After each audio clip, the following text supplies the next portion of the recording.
Okay.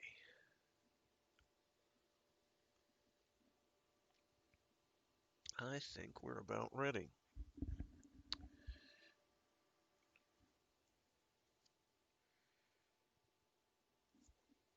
So, welcome back to another installment of Storytime Saturdays. I'm your intrepid, fearless, maybe beyond the boundaries of wisdom narrator, Fraggeth. And we're continuing to read from Robert A. Heinlein's The Moon is a Harsh Mistress. We're a fair ways along. Let me see how long this next chapter is, because my time is limited, unfortunately. Yikes, that is a long chapter. That chapter is not playing games. That is like a 30-page... Okay, it's not quite 30, but it's getting there. That is a long chapter. I may only have time for the one, in truth.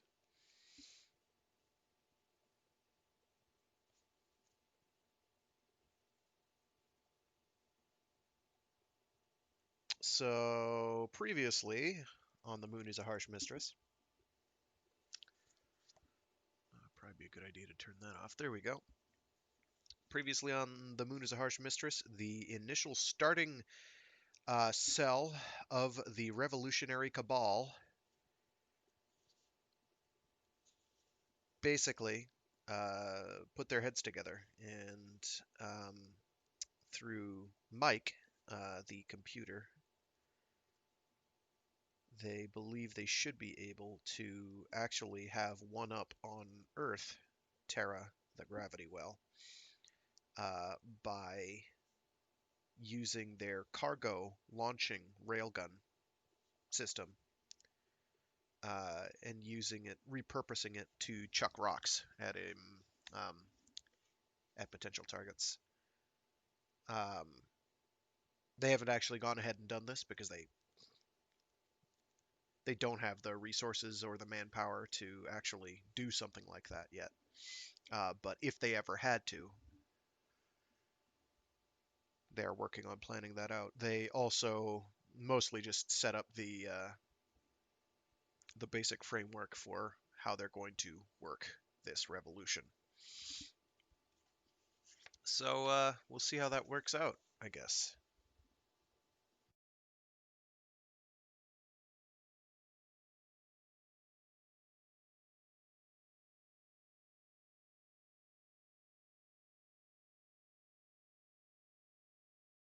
So without further ado,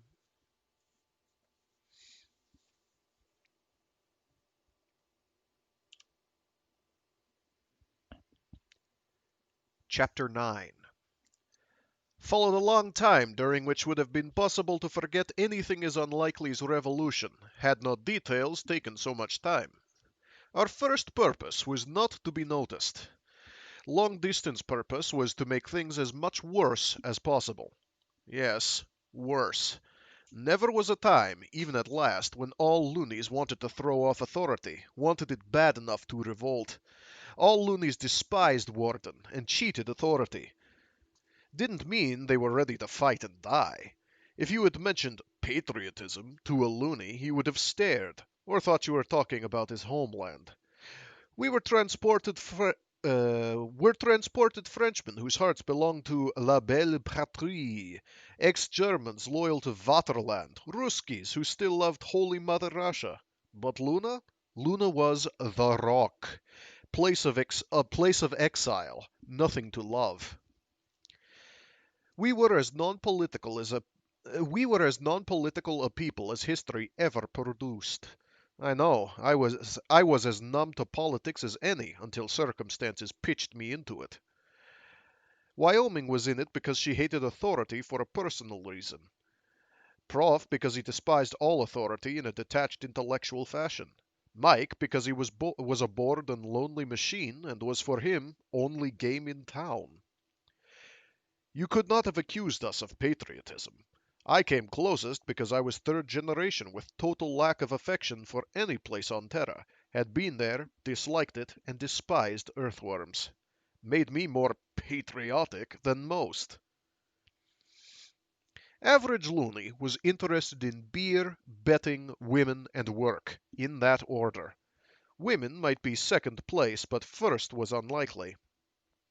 Much as women were cherished, loonies had learned never were enough women to go around. Slow learners died, as even most possessive male can't stay alert every minute. As Prof says, a society adapts to fact or doesn't survive. Loonies adapted to harsh facts, or failed and died. But patriotism was not necessary to survival. Like old Chinese saying that fish aren't aware of water, I was not aware of any of this until I first went to Terra, and even then did not realize what a blank spot was in Looney's under storage location marked patriotism until I took part in effort to stir them up. Wyo and her comrades had tried to push patriotism button and got nowhere. Years of work, a few thousand members, less than 1%. And of that microscopic number, almost 10% had been paid spies of Boss Fink. Prof set us straight. Easier to get people to hate than to get them to love. Luckily, Security Chief Alvarez gave us a hand. Those 9 dead Finks were replaced with 90, for authority was goaded into something it did reluctantly, namely spend money on us, and one folly led to another. Warden's bodyguard had never been large even in earliest days. Prison guards in historical meaning were unnecessary, and that had been one attraction of penal colony system. Cheap. Warden and his deputy had to be protected, and visiting VIPs, but prison itself needed no guards. They even stopped guarding ships after it became clear was not necessary, and in May 2075, bodyguard was down to its cheapest numbers, all of them new chum transportees. But loss of 9 in one night scared somebody. We knew it scared Alvarez. He filed copies of his demands for help in a zebra file, and Mike read them. A lag who had been a police officer on Terra before his conviction, and then a bodyguard all his years in Luna, Alvarez was probably most frightened and loneliest man in the Rock.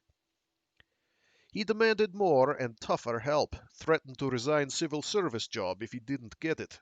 Just a threat, which authority would have known if it had really known Luna. If Alvarez showed up in any warren as unarmed civilian, he would have stayed breathing only as long as not recognized.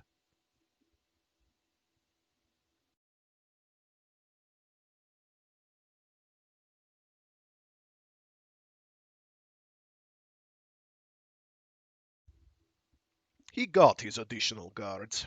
We never found out who ordered that raid. Mort the Wart had never shown such tendencies, had been king log throughout tenure. Perhaps Alvarez, having only recently succeeded to Boss Fink's spot, wanted to make face. May have had ambition to be warden. But likeliest theory is that Warden's reports on subversive activities cause authority Earthside to order a cleanup. One thumb-fingered mistake led to another. New bodyguards, instead of picked from new transportees, were elite convict troops, Federated Nations crack peace dragoons. Were mean and tough, did not want to go to Luna, and soon realized that temporary police duty was a one-way trip. Hated Luna and loonies, and saw us as cause of it all. Once Alvarez got them, he posted a 24-hour watch at every interwarren tube station and instituted passports and passport control.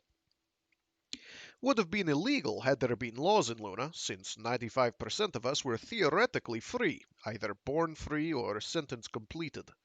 Percentage was higher in cities as undischarged transportees lived in barrack warrens at Complex and came into town only 2 days per lunar they had off work. If then, as they had no money, but you sometimes saw them wandering around, hoping somebody would buy a drink. But passport system was not illegal, as Warden's regulations were only written law. Was announced in papers. We were given week to get passports, and at 800 one morning was put into effect. Some loonies hardly ever traveled. Some traveled on business. Some commuted from outlying warrens or even from Luna City to Novilen or other way. Good little boys filled out applications, paid fees, were photographed, got passes. I was good little boy on prof's advice. Paid for a passport and added it to pass I carried to work in complex. Phew, good little boys. Loonies did not believe it. Passports? Who ever heard of such a thing? Was a trooper at Tube Station South that morning, dressed in bodyguard yellow rather than regimentals, and looking like he hated it, and us. I was not going anywhere. I hung back and watched. Novilen capsule was announced. Crowd of 30-odd headed for gate. Gospodin Yellow Jacket demanded passport of first to reach it. Looney stopped to argue. Second one pushed past. Guard turned and yelled. Three or four more shoved past. Guard reached for sidearm. Somebody grabbed his elbow. Gun went off. Not a laser, a slug gun. Noisy. Slug hit decking and went wee wee hoo off somewhere. I faded back. One man hurt, that guard. When first press of passengers had gone down ramp, he was on deck, not moving. Nobody paid attention. They walked around or stepped over, except one woman carrying a baby, who stopped, kicked him carefully in face, then went down ramp. He may have been dead already. Didn't wait to see. Understand body stayed there till relief arrived. Next day was a half squad in that spot. Capsule for Novilen left empty. It settled down. Those who had to travel got passports. Diehards quit traveling. Guard at a tube gate became two men. One looked at passports while others stood back with gun drawn. One who checked passports did not try hard, which was well, as most were counterfeit and early ones were crude. But before long, authentic paper was stolen, and counterfeits were as dinkum as official ones. More expensive, but loonies preferred free enterprise passports.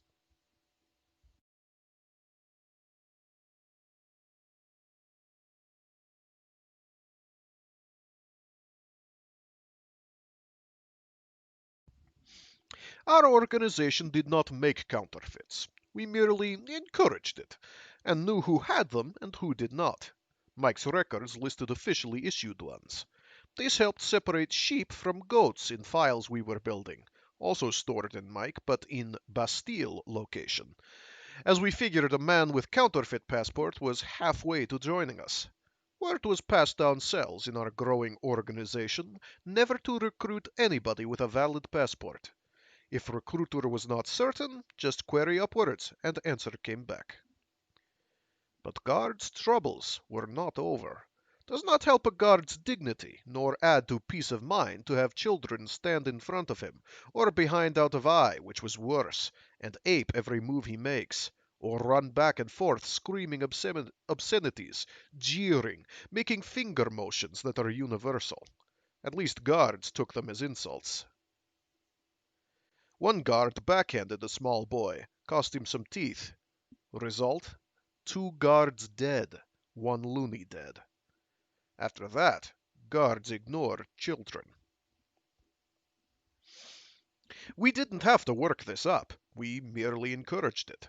You wouldn't think that a sweet old lady like my senior wife would encourage children to misbehave. But she did. Other things get single men a long way from home upset, and one we did start. These peace dragoons had been sent to the Rock without a comfort detachment. Some of our femmes were extremely beautiful, and some started loitering around stations, dressed in less than usual, which could approach zero, and wearing more than usual amount of perfume, scents with range and striking power. They did not speak to Yellow Jackets, nor look at them. They simply crossed their line of sight, undulating as only a loony gal can do.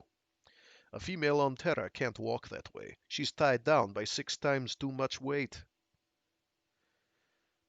Such, of course, produces a male gallery, from men down to lads not yet pubescent. Happy whistles and cheers for her beauty, nasty laughs at yellow boy. First girls to take this duty were slot machine types, but volunteers sprang up so fast that Prof decided we need not spend money. He was correct. Even Ludmila, shy as kitten, wanted to try it, and did not only because Mom told her not to.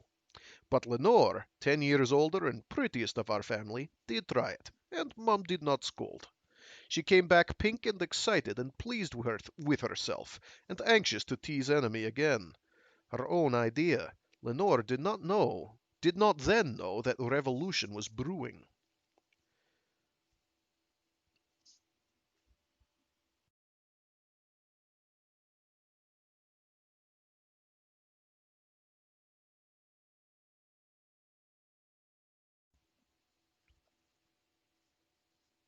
During this time I rarely saw Prof, and never in public. We kept touch by phone. At first the bottleneck was that our farm had just one phone for 25 people, many of them youngsters who could tie up a phone for hours unless coerced. Mimi was strict. Our kids were allowed one outgoing call per day, and max of 90 seconds on a call, with rising scale of punishment, tempered by her warmth in granting exceptions. But grants were accompanied by Mum's phone lecture.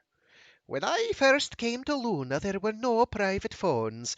You children don't know how soft.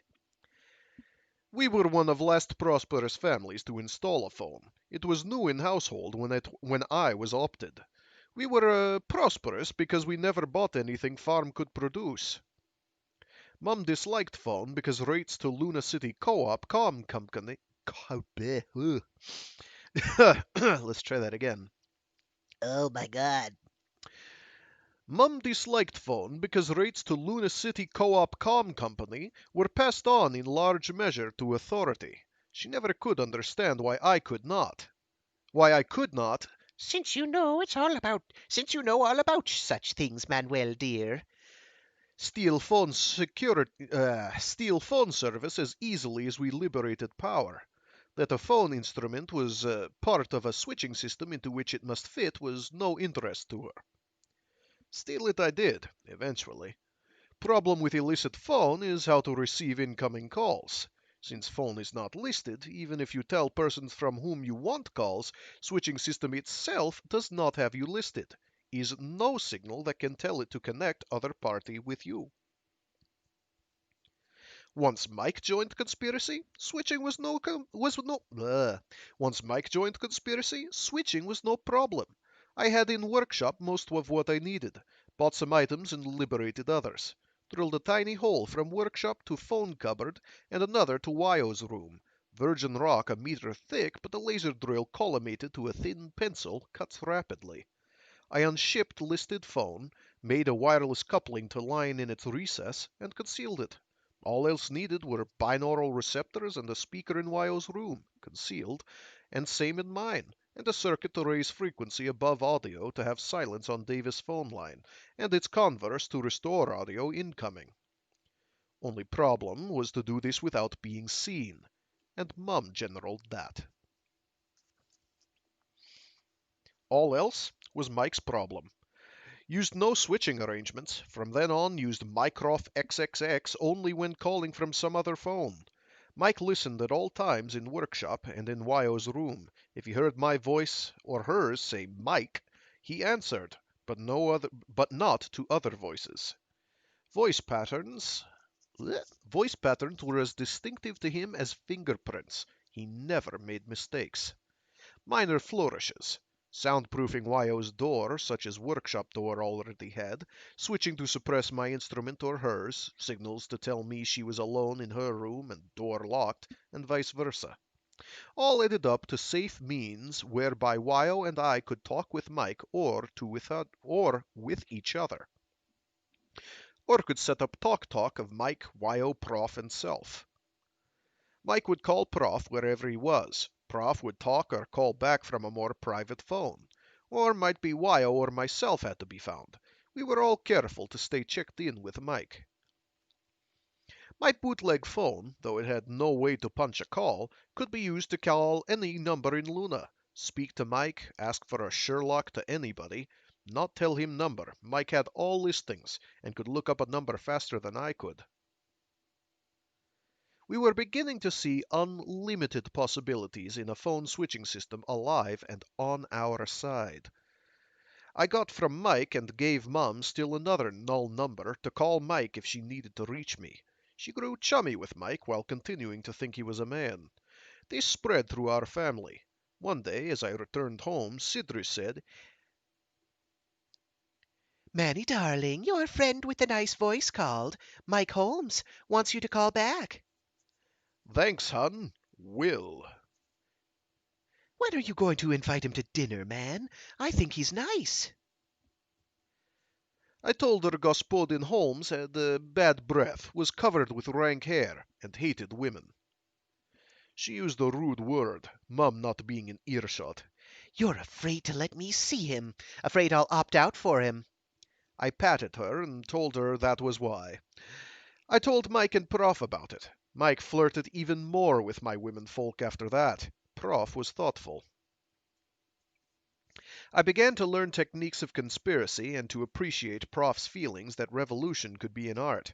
Did not forget, nor ever doubt, Mike's prediction that Luna was only 7 years from disaster. But did not think about it. Thought about fascinating, finicky details. Prof had emphasized that stickiest problems in conspiracy are communications and security, and had pointed out that they conflict. Easier are communications, greater is risk to security. If security is tight, organization can be paralyzed by safety precautions. He had explained that cell system was a compromise. I accepted cell system since it was necessary to limit losses from spies. Even Wyo admitted that organization without compartmentation,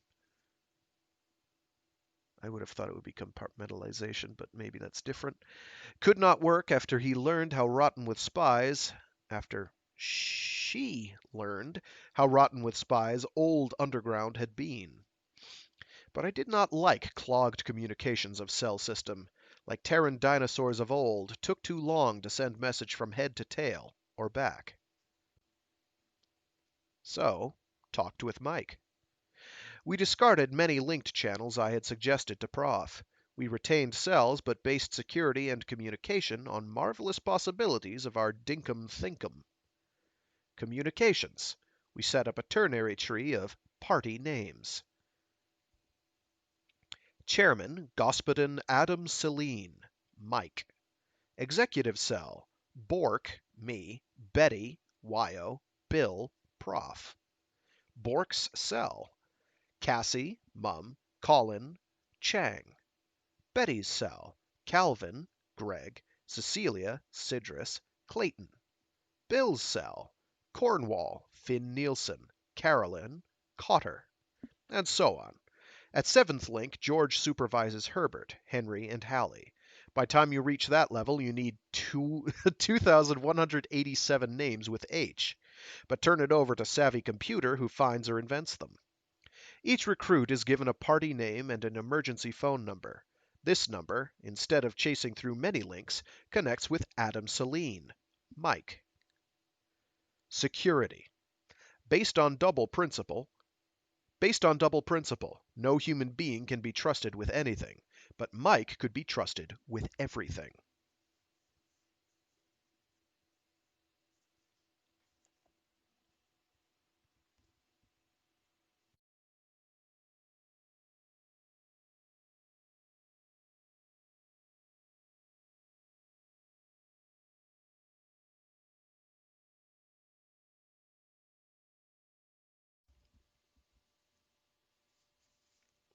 Grim first half is beyond dispute. With drugs and other unsavory methods, any man can be broken. Only defense is suicide, which may be impossible. Oh, or hollow tooth methods, classic and novel, some nearly infallible. Prof saw to it that Wyo and myself were equipped. Never knew what he gave her as a final friend, and since I never had to use mine, is no point in messy details. Nor am I sure I would ever suicide. I'm not stuff of martyrs. But Mike could never need to suicide, nor could be drugged, did not feel pain. He carried everything concerning us in a separate memory bank under a locked signal programmed only to our three voices. And, since flesh is weak, we added a signal under which any of us could lock out other two in emergency. In my opinion, as best computer man in Luna, Mike could not remove this lock once it was set up. Best of all, nobody would ask Master Computer for this file because nobody knew it existed, did not suspect Mike as Mike existed. How secure can you be? Only risk was that this awakened machine was whimsical. Mike was always showing unforeseen potentials. Conceivable he could figure out a way to get around the block, if he wanted to. But would never want to. He was loyal to me, first and oldest friend. He liked Prof. I think he loved Wyo. No, sex meant nothing. But Wyo was lovable, and they hit it off from the start. I trusted Mike. In this life, you have to bet. On that bet, I would give any odds. So we based security on trusting Mike with everything, while each of us knew only what he had to know. Take that tree of names and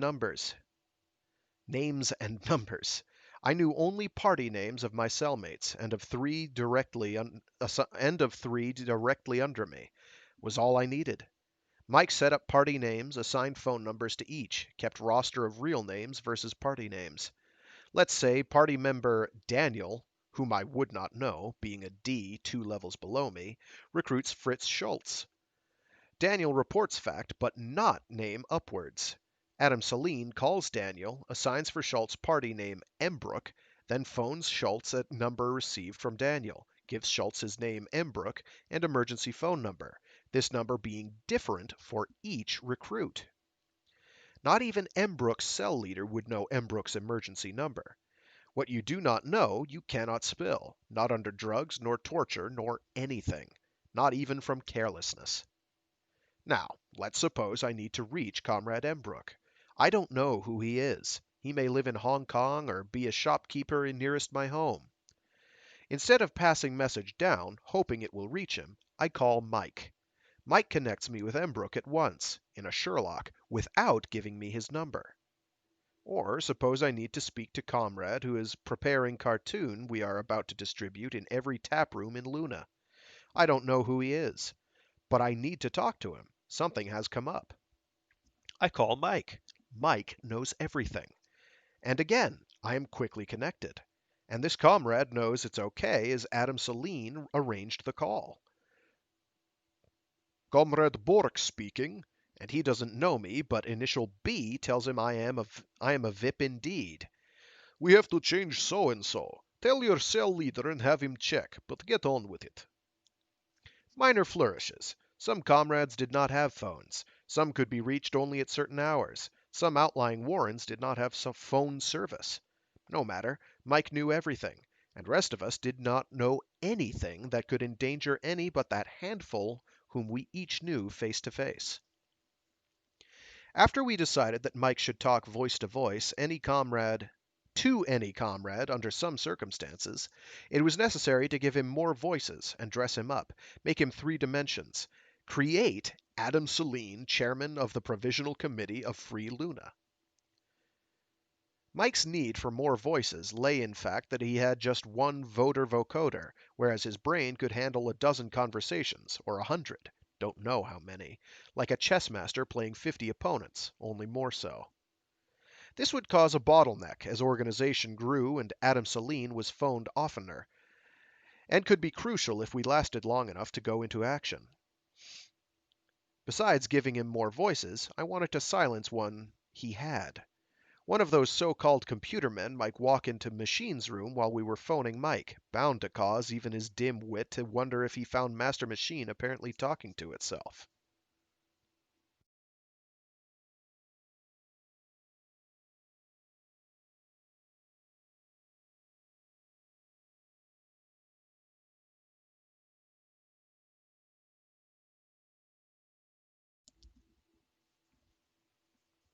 Voter vocoder is a very old device. Human voice is buzzes and hisses mixed various ways. True even of a coloratura soprano. A vocoder analyzes buzzes and hisses into patterns, one a computer or trained eye can read. A voter is a little box which can buzz and hiss and has controls to vary these elements to match those patterns. A human can play a voter, producing artificial speech. A properly programmed computer can do it as fast, as easily, as clearly as you can speak. But voices on a phone wire are not sound waves, but electric signals. Mike did not need audio part of voter vocoder to talk by phone. Sound waves were needed only by human at other end. No need for speech sounds inside Mike's room at Authority Complex, so I planned to remove them, and thereby any danger that somebody might notice. First, I worked at home, using number 3 arm most of time. Result was very small box which sandwiched 20 voter vocoder circuits minus audio side.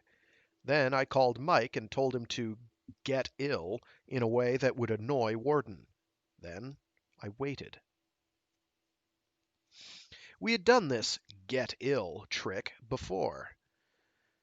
I went back to work once we learned that I was clear, which was Thursday that same week when Alvarez read into Zebra File an account of shambles at Stilyagi Hall. His version listed about 100 people, out of perhaps 300. List included Shorty McCrum, Wyo, Prof, and Finn Nielsen, but not me. Apparently, I was missed by his finks. It told how 9 police officers, each deputized by Warden to preserve peace, had been shot down in cold blood. Also named 3 of our dead. An add-on a week later stated that the notorious agent provocateur Wyoming Knot of Hong Kong in Luna, whose incendiary speech on Monday 13 May had incited the war riot that cost the lives of 9 brave officers, had not been apprehended in Luna City, and had not returned to her usual haunts in Hong Kong in Luna, and was now believed to have died in the massacre she herself set off. This add-on admitted what earlier report failed to mention, i.e., bodies were missing and exact number of dead was not known. This PS settled 2 things. Wyo could not go home, nor back to being a blonde. Since I had not been spotted, I resumed my public ways, took care of customers that week, bookkeeping machines, and retrieval files at Carnegie Library, and spent time having Mike read out Zebra File and other special files, doing so in room L of Raffles as I did not yet have my own phone. During that week, Mike niggled at me like an impatient child, which he was, wanting to know when I was coming over to pick up more jokes. Failing that, he wanted to tell them by phone. I got annoyed and had to remind myself that from Mike's viewpoint, analyzing jokes was just as important as freeing Luna, and you don't break promises to a child. Besides that, I got itchy wondering whether I could go inside Complex without being nabbed. We knew Prof was not clear, was sleeping in Raffles on that account. Yet they knew he had been at meeting, and knew where he was, daily, but no attempt was made to pick him up. When we learned that attempt had been made to pick up Wyo, I grew itchier. Was I clear? Or were they waiting to nab me quietly? Had to know. So I called Mike and told him to have a tummy ache. He did so. I was called in. No trouble. Aside from showing passport at station, then to a new guard at complex, all was usual. I chatted with Mike, picked up 1,000 jokes, with understanding that we would report 100 at a time every 3 or 4 days, no faster. Told him to get well, and went back to L City, stopping on way out to bill chief engineer for working time, travel and tool time, materials, special service, anything I could load in.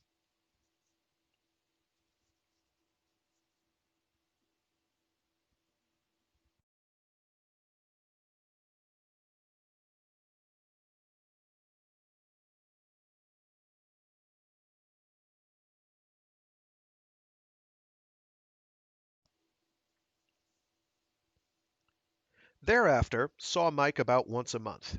Was safe, never went there except when they called me for malfunction beyond ability of their staff, and I was always able to repair it.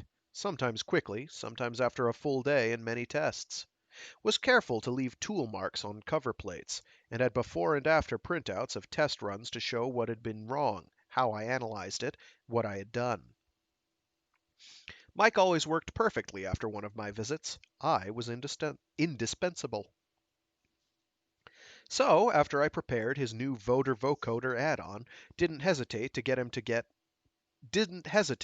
him to get ill. Call came in 30 minutes.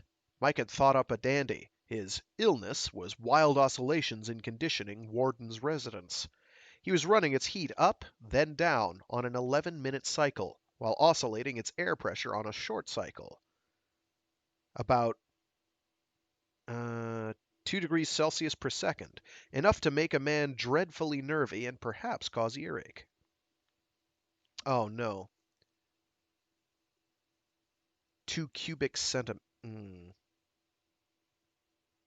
Because it's written in shorthand and I can't translate mentally right now because my brain's fried.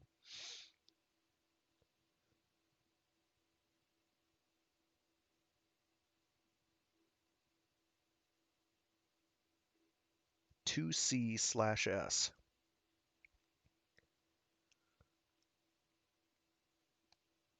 Trying to remember my pressure measurements from physics. And my brain's drawing a blank, so we're just going to skip past that. Enough to make a man dreadfully nervy and perhaps cause earache. Conditioning a single residence should not go through a master computer. In Davis tunnels, we handled home and farm with idiot controls, feedbacks for each cubic with alarms so that somebody could climb out of bed and control by hand until trouble could be found. If cows got chilly, did not hurt corn. If lights failed over wheat, vegetables were okay. That Mike could raise hell with Warden's residence and nobody could figure out what to do shows silliness of piling everything into one computer. Mike was happy-joyed. This was humor he really scanned. I enjoyed it too. Told him to go ahead, have fun. Spread out tools, got out little black box. And Computer Man of the Watch comes banging and ringing at door. I took my time answering and carried number 5 arm in right hand, with short wing bare. This makes some people sick and upsets almost everybody. What in hell do you want, choom? I inquired. Listen, he says, Warden is raising hell. Haven't you found trouble? My compliments to Warden, and tell him I will override by hand to restore his precious comfort as soon as I locate faulty circuit, if not slowed up by silly questions. Are you going to stand with door open blowing dust into machines while I have cover plates off? If you do, since you're in charge, when dust puts machine on sputter, you can repair it. I won't leave a warm bed to help. You can tell that to your bloody Warden, too. Watch your language, Cobber. What's yours, convict? Are you going to close that door, or shall I walk out and go back to El City? And raised number 5 like a club. He closed door. Had no interest in insulting poor sod. Was one small bit of policy to make everybody as unhappy as possible. He was finding working for Warden difficult. I wanted to make it unbearable. Shall I step it up? Mike inquired. Hold it for 10 minutes, then stop abruptly. Then jog it for an hour, say with air pressure. Erratic but hard. Know what a sonic boom is? Certainly. It is a... Don't define. After you drop major effect, rattle his air ducts every few minutes with nearest to a boom system will produce. Then give him something to remember. Mike, can you make his water closet run backwards? I surely can. All of them? How many does he have? 6. Well, program to give them all a push, enough to soak his drugs. But if you can spot one nearest his bedroom, fountain it clear to ceiling. Can? Program set up. Good. Now for your present, ducky. There was room in voter audio box to hide it, and I spent 40 minutes with number 3, getting it just so. We trial checked through voter vocoder, then I told him to call WIO and check each circuit. For 10 minutes was silence, which I spent putting tool markers on a cover plate which should have been removed had anything been wrong, putting tools away, putting number 6 arm on, rolling up 1,000 jokes waiting in printout. I had found no need to cut out audio of voter. Mike had thought of it before I had, and always chopped off any time door was touched. Since his reflexes were better than mine by a factor of at least 1,000, I forgot it. At last he said, "All 20 circuits okay. I can switch circuits in the middle of a word, and WIO can't detect discontinuity. And I called Prof and said hello, and talked to Mum on your home phone, all 3 at the same time." "We're in business. What excuse you give Mum?" "I asked her to have you call me, Adam Celine, that is. Then we chatted. She's a charming conversationalist. We discussed Gregg's sermon of last Tuesday." "Huh? How?" "I told her I had listened to it, man, and quoted a poetic part." "Oh, Mike!" "It's okay, man. I let her think that I sat in back, then slipped out during the closing hymn. She's not nosy. She knows that I don't want to be seen." Mum is nosiest female in Luna. "Guess it's okay, but don't do it again. Um, do it again. You go to, you monitor, meetings and lectures and concerts and stuff." "Unless some busybody switches me off by hand. Man, I can't control those spot pickups the way I do a phone." "Too simple a switch. Brute muscle rather than solid state flip flop." "That's barbaric. And unfair." "Mike, almost everything is unfair. What can't be cured—" "Must be endured. That's a funny once, man."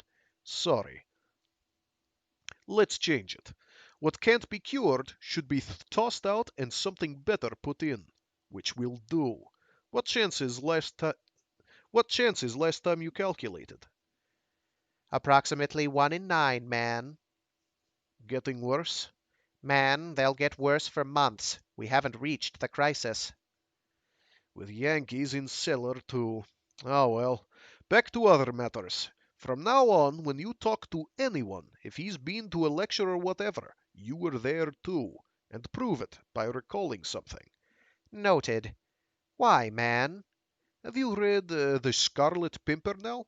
Maybe in public library."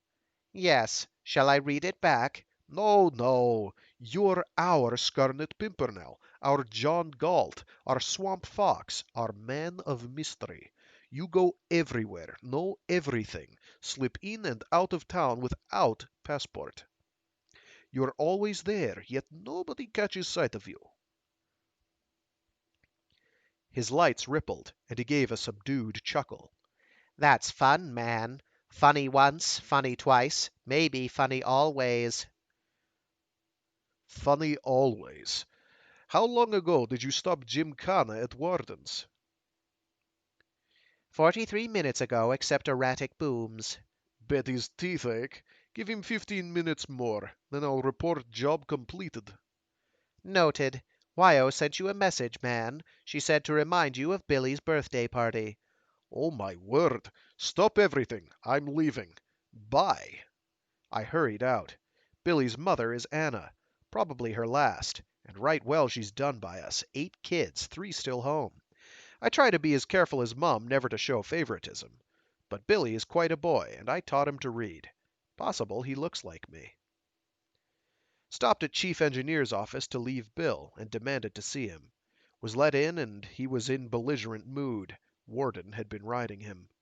"Hold it," I told him. "My son's birthday, and shan't be late. But must show you something." Took an envelope from Kit. Dumped item on desk. Corpse of housefly which I had charred with a hot wire and fetched. We do not tolerate flies in Davis tunnels, but sometimes one wanders in from city as locks are opened. This wound up in my workshop just when I needed it. "See that? Guess where I found it." On that faked evidence I built a lecture on care of fine machines, talked about doors opened, complained about man on watch. "Dust can ruin a computer. Insects are unpardonable. Yet your watchstanders wander in and out as if tube station. Today both doors held open, while this idiot yammered. If I find more evidence that cover plates have been removed by hoof-handed chum who attracts flies, well, it's your plant, Chief. Got more than I can handle. Been doing your chores because I like fine machines. Can't stand to see them abused. Goodbye. Hold on. I want to tell you something.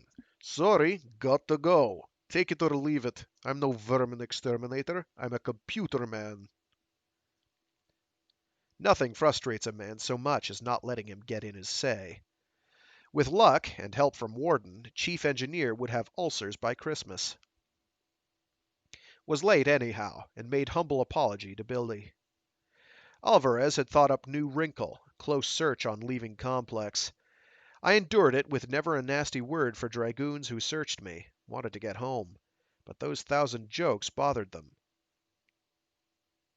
Watch this, one demanded. Computer paper, I said. Test runs.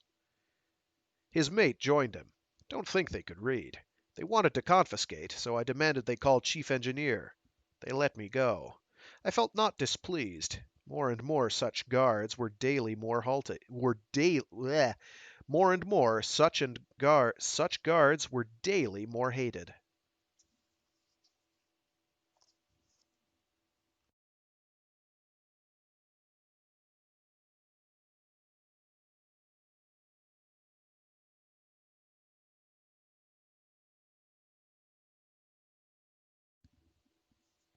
Decision to make Mike more a person arose from need to have any party member phone him on occasion. My advice about concerts and plays was simply a side effect. Mike's voice over phone had odd quality I had not noticed during time I had visited him only at Complex. When you speak to a man by phone there is background noise, and you hear him breathe, hear heartbeats, body motions, even though rarely conscious of these. Besides that, even if he speaks under a hush hood, noises get through, enough to fill space, make him a body with surroundings. With Mike was none of this. By then, Mike's voice was human in timbre and quality, recognizable. He was baritone, had North American accent with Aussie overtones. As Michelle, she, had a light soprano with French flavor.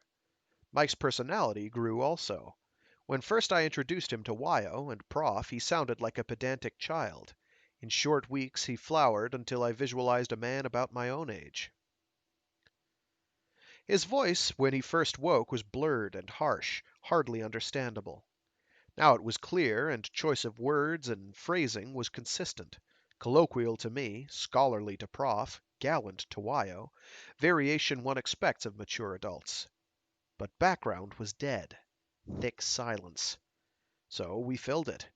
Mike needed only hints. He did not make his breathing noisy, ordinarily you would not notice.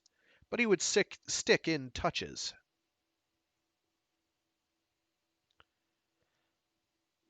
Sorry, Manny, you caught me bathing when the phone sounded. And let one hear hurried breathing. Or, I was eating, had to swallow. He used such even on me, once he undertook to be a human body.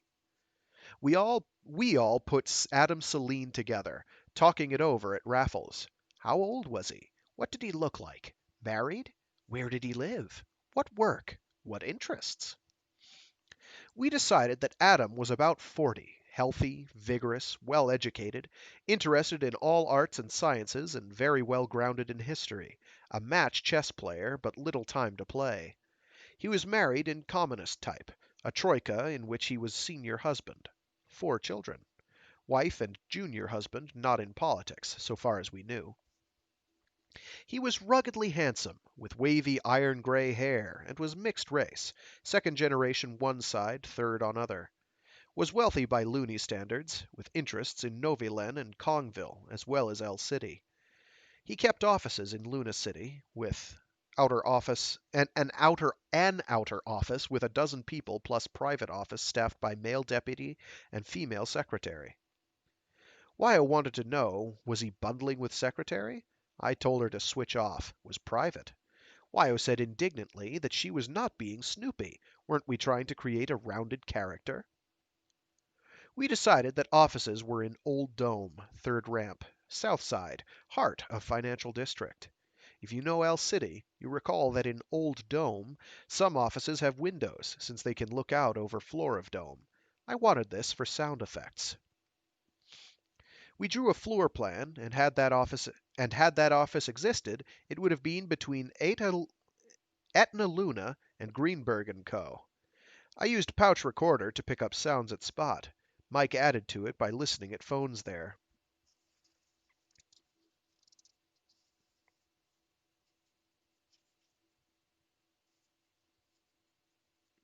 Thereafter, when you called Adam Celine, background was not dead. If Ursula, his secretary, took call, it was Celine Associates, Luna shall be free. Then she might say, Will you hold? Господин Celine is on another call. Whereupon you might hear the sound of WC followed by running water and know that she had told a little white lie. Or Adam might answer, Adam Celine here, free Luna. 1 second while I shut off video. Or Deputy might answer, This is Albert Ginwala, Adam Celine's confidential assistant. Free Luna. If it's a party matter, as I assume it is, that was your party name you gave. What? That was your party name you gave. Please don't hesitate. I handle such things for the chairman. Last was a trap, as every comrade was instructed to speak only to Adam Celine. No attempt was made to discipline one who took bait. Instead, his cell captain was warned that his comrade must not be trusted with anything vital. We got echoes. Free Luna, or Luna shall be free, took hold among youngsters, then among solid citizens. First time I heard it in a business call, I almost swallowed teeth. Then called Mike and asked if this person was party member. Was not. So I recommended that Mike trace down Party Tree and see if somebody could recruit him. Most interesting echo was in File Zebra. Adam Celine appeared in Boss Fink's security file, less than a lunar after we created him, with notation that this was a cover name for a leader in a new underground.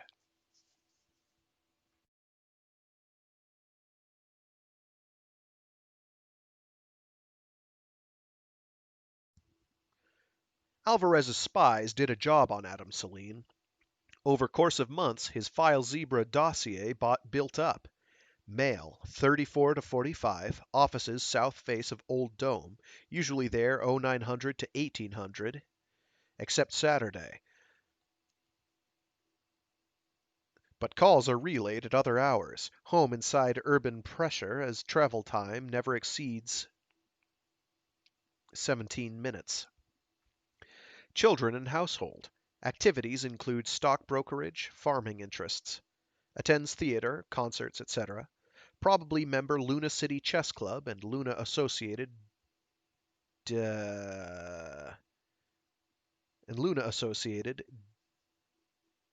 whatever D apostrophe ECHECS is. Dishex. Plays ricochet and other heavy sports lunch hour. Probably Luna City Athletic Club. Gourmet but watches weight. Remarkable memory plus mathematical ability. Executive type, able to reach decisions quickly. One Fink was convinced that he had talked to Adam between acts at Revival of Hamlet by civic players. Alvarez noted description, and matched our picture all but wavy hair. But thing that drove Alvarez crackers was that phone numbers for Adam were reported, and every time they turned out to be wrong numbers. Not nulls. We had run out, and Mike was using any number not in use and switching numbers any time new subscribers were assigned ones we had been using. Alvarez tried to trace Celine Associates using a one wrong digit assumption. This we learned because Mike was keeping an ear on Alvarez's office phone and heard order. Mike used knowledge to play a Mike-ish prank. Subordinate who made one change digit calls invariably reached Warden's private residence. So Alvarez was called in and chewed by Warden. Couldn't scold Mike, but did warn him it would alert any smart person to fact that somebody was playing tricks with computer. Mike answered that they were not that smart. Main result of Alvarez's efforts was that each time he got a number for Adam, we located a spy. A new spy, as those we had spotted earlier were never given phone numbers. Instead, they were recruited into a tail-chasing organization where they could inform on each other. But with Alvarez's help, we spotted each new spy almost at once. I think Alvarez became unhappy over spies he was able to hire. Two disappeared, and our organization, then over 6,000, was never able to find them. Eliminated, I suppose, or died under questioning. Celine Associates was not only phony company we set up. Lu No Ho Co. was much larger, just as phony, and not at all dummy. It had main offices in Hong Kong, branches in Novi Leningrad and Luna City, eventually employed hundreds of people, most of whom were not party members, and was our most difficult operation. Mike's master plan listed a weary number of problems which had to be solved. One was finance. Another was how to protect Catapult from space attack. Prof considered robbing banks to solve first, gave it up reluctantly. But eventually we did rob banks, firms, and authority itself. Mike thought of it. Mike and Prof worked it out. At first, was not clear to Mike why we needed money. He knew as little about pressure that keeps humans scratching as he knew about sex. Mike handled millions of dollars and could not see any problem. He started by offering to issue an authority check for whatever dollars we wanted. Prof shied in horror. He then explained to Mike hazard in trying to cash a check for, let us say, authority dollars, 10 million authority bucks drawn on authority. So they undertook to do it, but at retail, in many names and places all over Luna.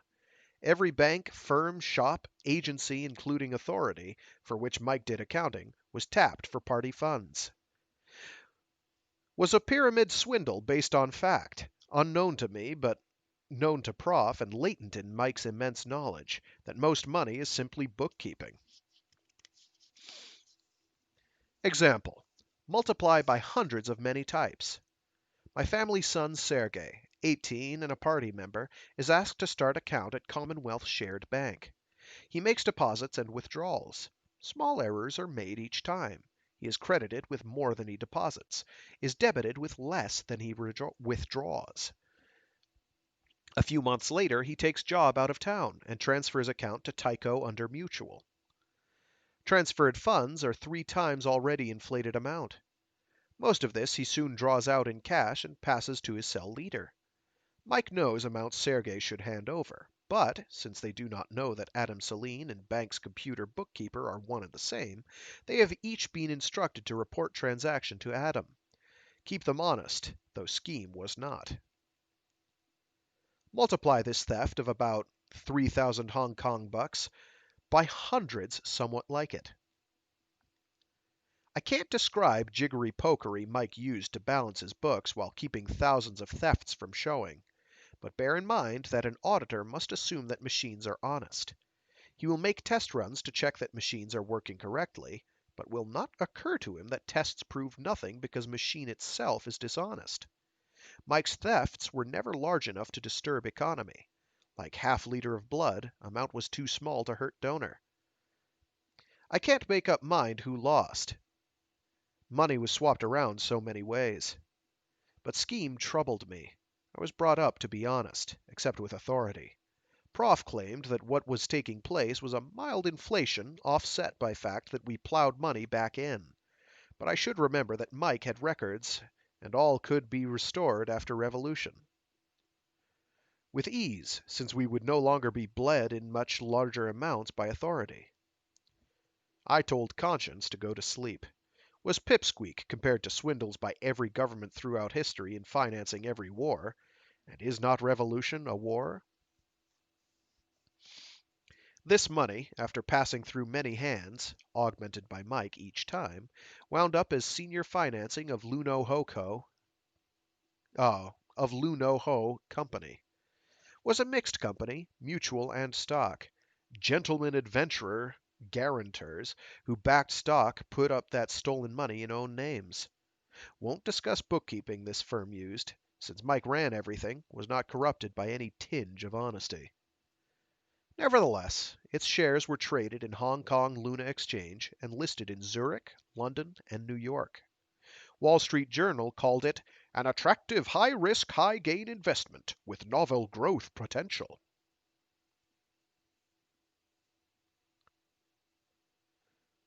Luno-Ho was an engineering and exploitation firm, engaged in many ventures, mostly legitimate, but prime purpose was to build a second catapult secretly.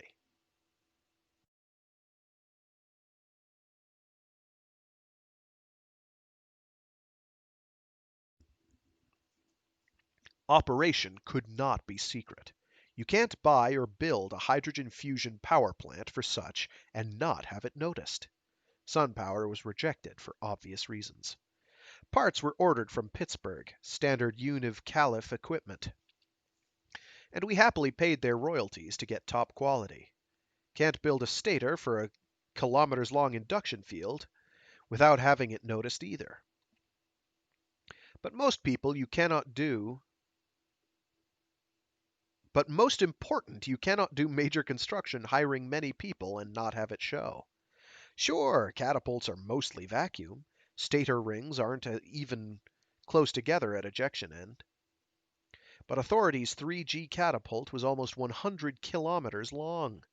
It was not only an astrogation landmark on every Luna jump chart, but was so big it could be photographed or seen by eye from Terra with not large telescope. It showed up beautifully on a radar screen. We were building a shorter catapult, a 10G job, but even that was 30 kilometers long, too big to hide. So we hid it by purloined letter method. I used to question Mike's endless reading of fiction, wondering what notions he was getting. But turned out he got a better feeling for human life from stories than he had been able to garner from facts. Fiction gave him a gestalt of life, one taken for granted by a human. He lives it. Besides this humanizing effect, Mike's substitute for experience, he got ideas from not true data, as he called fiction. And how to hide a catapult he got from Edgar Allan Poe. We hid it in literal sense, too. This catapult had to be underground so that it would not show to eye or radar, but had to be hidden in more subtle sense. Selenographic location had to be secret. How can this be, with a monster that big, worked on by so many people? Put it this way. Suppose you live in Novilen. Know where Luna City is? Why, on east edge of Mare Crisium. Everybody knows that. So? What latitude and longitude? Huh? Look it up in a reference book. So? If you don't know where any better than that, how did you find it last week? No hoo-hoo, Cobber. I took tube, changed at Torricelli, slept rest of way. Finding it was capsule's worry. See? You don't know where Luna City is. You simply get out when the capsule pulls in at Tube Station South. That's how we hid the catapult. Is in Mare Undarum area. Everybody knows that. But where it is and where we said it was differ by amount greater or less than 100 kilometers in direction north, south, east, or west, or some combination. Today you can look up its location in reference books and find same wrong answer. Location of that catapult is still most closely guarded secret in Luna. Can't be seen from space by eye or radar. Is underground, safe for ejection, and that is a big black shapeless hole like 10,000 others, and high up an uninviting mountain with no place for a jump rocket to put down. Nevertheless, many people were there, during and after construction. Even Warden visited, and my co-husband Gregg showed him around. Warden went by mail rocket, commandeered for the day, and his cyborg was given coordinates and a radar beacon to home on, a spot in fact not far from the site.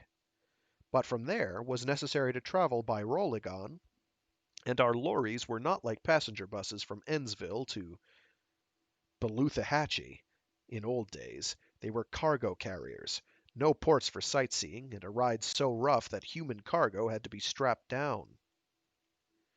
Warden wanted to ride up in cab, but sorry, Господин, just space for Wrangler and his helper, and took both to keep her steady.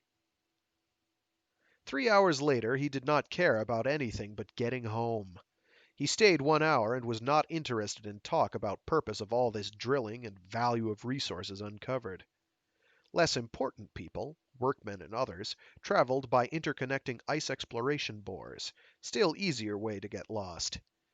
If anybody carried an inertial pathfinder in his luggage, he could have located the site, but security was tight.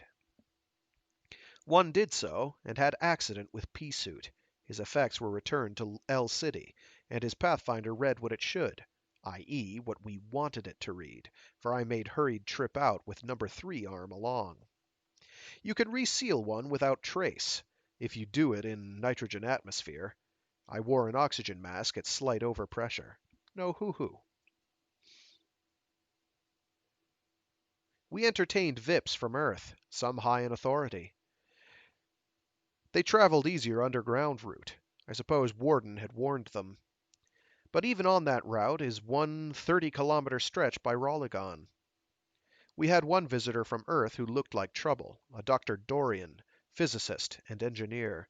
Lorry tipped over. Silly driver tried shortcut. They were not in line of sight for anything, and their beacon was smashed. Poor Dr. Dorian spent 72 hours in an unsealed pumice igloo and had to be returned to El City ill from hypoxia and overdose of radiation, despite efforts on his behalf by 2 party members driving him. Might have been safe to let him see. He might not have spotted double talk and would not have spotted error in location. Few people look at stars when pea-suited, even when sun doesn't make it futile. Still fewer can read stars, and nobody can locate himself on surface without help unless he has instruments, knows how to use them, and has tables and something to give a time tick. Put at crudest level, minimum would be a oh. Put at crudest level, my lips are dying. Minimum would be octant, tables, and good watch. Our visitors were even encouraged to go out on surface, but if one had carried an octant or modern equivalent, might have had accident. We did not make accidents for spies. We let them stay, worked them hard, and Mike read their reports. One reported that he was certain that we had found uranium ore, something unknown in Luna at that time. Project Center Bore being many years later. Next spy came out with a kit of radiation counters. We made it easy for him to sneak them through Bohr. By March 76, Catapult was almost ready, lacking only installation of stator segments. Power plant was in, and a coax had been strung underground with a line of sight link for that 30 kilometers. Crew was down to skeleton size, mostly party members, but we kept one spy so that Alvarez could have regular reports. Didn't want him to worry. It tended to make him suspicious. Instead, we worried him in warrens. And with that, I am going to have to call it a day. I got some other stuff I got to get done. Hopefully we'll make more headway next week. Or if I have free time at some point during the week itself, maybe I'll do a session then. I don't know. So yeah. Hope people are enjoying that. Nice to see Kazong tuned in, or is tuned in. Nice to see you. He's so nice. I do try to do these streams every week. I am not always successful. Every Saturday, I try to do the Storytime Saturday stream where I read either short stories or indeed full novels, as we are doing with The Moon is a Harsh Mistress. I'm thinking what I'm going to wind up reading after this one might be Peter Watts's The Freeze Frame Revolution, because we're in a revolutionary mood. isn't that nice. Um, Failing that, I might do one of the Gregg Egan short story collections that I've got now. Um, we'll see. We're still only about a third, almost halfway through The Moon is a Harsh Mistress. We haven't even gotten to Tannstaffel yet, which will make sense when we get there. I also do a Mecha Monday stream where I do something giant robot related or mecha adjacent. And then I try to do a Warframe Wednesdays stream where I do Warframe stuff for a couple hours. All right, thanks for tuning in. Hope you enjoyed. You can see my back catalog of these, or listen rather to my back catalog of these on the YouTube, which I should have linked in the stream description. If it's not showing up there, I really need to know about that. All right, have a good one and enjoy your week and life and all that. It's important that we do these things. All right, stay safe, stay healthy, and have a good one. Bye.